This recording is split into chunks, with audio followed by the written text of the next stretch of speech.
यह कहानी है एक अद्भुत गांव की, सोनापुर। इस गांव की खासियत यह थी कि यहाँ कोई भी बीमार नहीं पड़ता था। हर गली में फूलों की खुशबू महकती थी। चारों तरफ हरियाली और फलों से लदे पेड़ थे। गांव के लोग हमेशा खुश रहते थे। कोई झगड़ा नहीं करता था।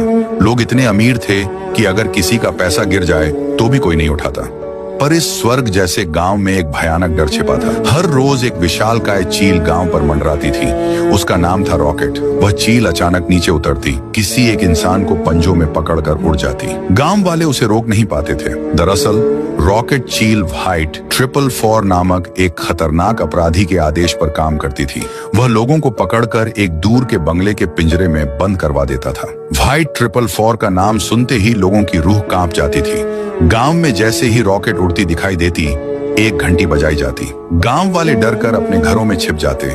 दुकानें बंद हो जाती, अस्पताल तक सूने हो जाते। पूरा गांव इस चील और उसके मालिक के आतंक में जी रहा था। गांव का रक्षक था राइस्टार। एक दिन उसका दोस्त रोते हुए बोला, अगर यही चलता रहा तो सोनापुर खत्म हो जाएगा, कुछ करना होगा। राइस्टार को पता चला कि रॉकेट चील की तरह ही एक और चील है, परमाणु, जो उससे कहीं ज्यादा ताकतवर है।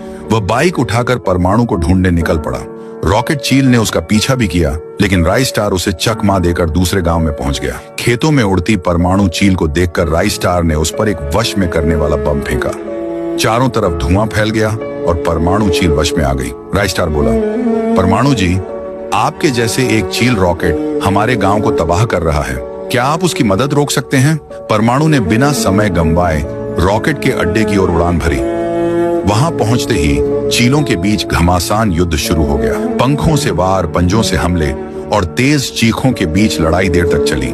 आखिरकार परमाणु की ताकत के आगे रॉकेट हार मान गया और डर के मारे भाग खड़ा हुआ। अब बारी थी व्हाइट 444 की। परमाणु चील सीधा उसके सामने पहुंची और उसे पंजों में उठा लिया। वह डर के मारे कांपने लगा।